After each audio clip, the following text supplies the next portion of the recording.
Samuel 17, versículo 23. Diz assim: e estando ele ainda falando com eles, eis que vinha subindo do exército dos filisteus o homem guerreiro, cujo nome era Golias, o filisteu de Gate, e falou conforme aquelas palavras, e Davi as ouviu.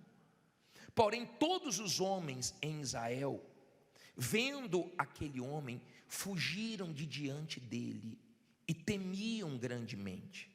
E diziam os homens de Israel: vistes aquele homem que subiu? Pois subiu para afrontar Israel.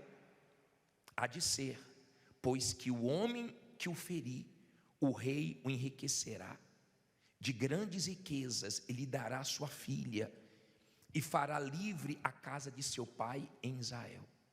Então falou Davi aos homens que estavam com ele, dizendo: que farão aquele homem que ferir este filisteu e tirar a afronta de sobre Israel? Quem é, pois, este incircunciso filisteu para quê? Para afrontar os exércitos do Deus vivo. E o povo lhe tornou a falar conforme aquela palavra, dizendo: assim farão ao homem que o ferir. Olha para mim, por favor. Deixa a Bíblia aberta e olhe para mim. Davi nos ensina muito. Davi foi um homem que cometeu erros, mas nos ensina que quando erramos podemos nos arrepender, nos levantar quando cairmos e seguirmos em frente. Davi ensina que não precisa com erro jogar toalha, mas nós podemos nos consertar e seguir em frente. Muita gente já errou demais. O problema é que não se arrepende e continua errando. Você errou, assuma seus erros, não culpe os outros. Pare de culpar todo mundo, atirar para tudo que é lado. Assuma seu erro e conserte o seu erro e siga a sua vida. Nesse cenário, o pai de Davi chamou ele. Os irmãos de Davi serviam o exército de Saul, que era o rei de Israel, e o pai dele falou: Davi, leva comida para os seus irmãos. Vai lá e leva comida. E quando Davi foi levar o alimento para os irmãos, ele viu aquele gigante se levantar. Aquele gigante apareceu, todo mundo ficou dominado pelo medo. O medo dominou aquele exército e Davi presenciou aquilo. Quando Davi presenciou aquilo, disseram assim: ó, viste aquele homem? É o gigante de Gate, Golias, está afrontando o exército de Israel. Olha, quem derrubar ele, o rei vai tirar o imposto, vai isentar a casa do pai, vai dar filha para casar. E Davi ficou ouvindo aquilo.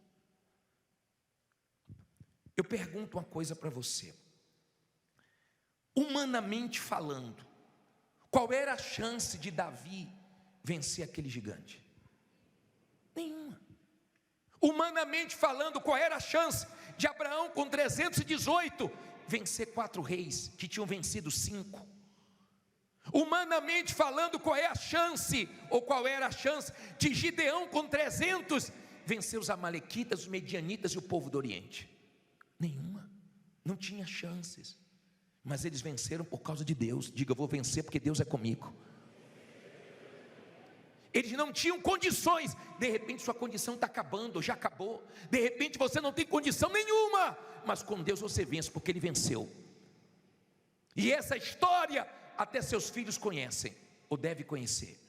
A sua história também muita gente vai conhecer. Era impossível, eles não tinham condições, mas tinham fé como você tem, e no final deu certo. Amém? Então surgiu um gigante. E na vida é assim. Tem momentos que surgem problemas, o quê? Gigantes, grandiosos. Mas saiba de uma coisa: maior é o seu Deus, maior é o que está conosco. Diga: gigante é o meu Deus. Diga: grande é o meu Deus. Está dando para você entender? Esse era o espírito de Davi. Quem é esse incircunciso para afrontar o exército de Deus vivo? Quem é esse problema para tirar seu sono, sua paz? Você vai vencer isso. Agora eu quero te ensinar uma outra coisa. Versículo 28, vamos lá. Diz assim: 28. E ouvindo Eliabe era o que dele? Seu irmão mais velho, falar aqueles homens, acendeu-se a ira de Eliabe contra Davi, e disse: por que desceste aqui? Com quem deixaste aquelas poucas ovelhas no deserto? Bem conheça a tua presunção e a maldade do teu coração, que desceste para ver a peleja. Então disse Davi: que fiz eu agora? Porventura não há razão para isto. E no 30 ele mostra o segredo quando você se depara com isso. O que é que ele diz aí? E desviou-se para o outro e falou conforme aquela palavra, e o povo lhe tornou a responder conforme as primeiras palavras. Olha para mim, por favor. De vez em quando você vai encontrar no seu caminho pessoas que invocam com você do nada, pessoas que implicam com você, pessoas que de uma forma estranha até te assusta como elas falam com você, como elas ficam invocadas com você. Isso aconteceu com o próprio irmão dele. Ele ficou ouvindo falarem do que iam dar para quem derrubasse o Golias, e o irmão dele viu, ficou irado. Você vai ver na sua caminhada gente ficando irada com você, sem você ter feito nada, a ponto de você perguntar assim: meu Deus, o que é que eu fiz para essa pessoa estar assim? O que é que eu fiz? Qual motivo eu dei para essa pessoa estar assim comigo? E de repente são pessoas até da própria família. Mas não se preocupe com isso. Se tem uma coisa que eu aprendo com Davi, olha bem para mim. Se tem uma coisa que eu aprendo com Davi, é que o coração dele era segundo de Deus. Ele era um tipo de pessoa que não queria mal de ninguém. Isso é tão forte que ele não se alegrava nem com a derrota dos inimigos. Se você é um tipo de pessoa que precisa que aconteça alguma coisa ruim com alguém para você se alegrar, você está muito mal por dentro. Seu problema não é dinheiro, não, é falta de Deus. Se você é um tipo de pessoa que se alegra com a desgraça dos outros, leia Salmo 35, versículo 11 ao versículo 14, e se cure desse problema, porque você não precisa disso. Você não precisa ver o mal de ninguém. Pelo contrário, você tem que pagar o mal com bem. Mantenha seu coração limpo. Coloque esse versículo, deixe sua Bíblia aberta e olhe no telão comigo. Esse versículo ensina muito, pode colocar na tela toda. Leia comigo aí. Falsas testemunhas se levantaram, depuseram contra mim coisas que eu não sabia, tornaram-me o mal pelo bem, roubando o quê? A minha alma. Mas quanto a mim, quando estavam enfermos, as minhas vestes eram o saco, humilhava a minha alma com jejum, e a minha oração voltava para o meu seio. Portava-me como se ele fora meu irmão ou amigo, andava lamentando e muito encurvado, como quem chora por sua. Em outras palavras, me fizeram mal, mas quanto a mim, não tenho nada. Me fizeram uma coisa feia, testemunharam contra mim, foram falsos comigo, mas quanto a mim, entreguei na mão de Deus, estou tranquilo. A vingança pertence a quem? A Deus. A hora que você puder ler o livro, é porque não tem aqui, O Prazer da Vingança, leia esse livro.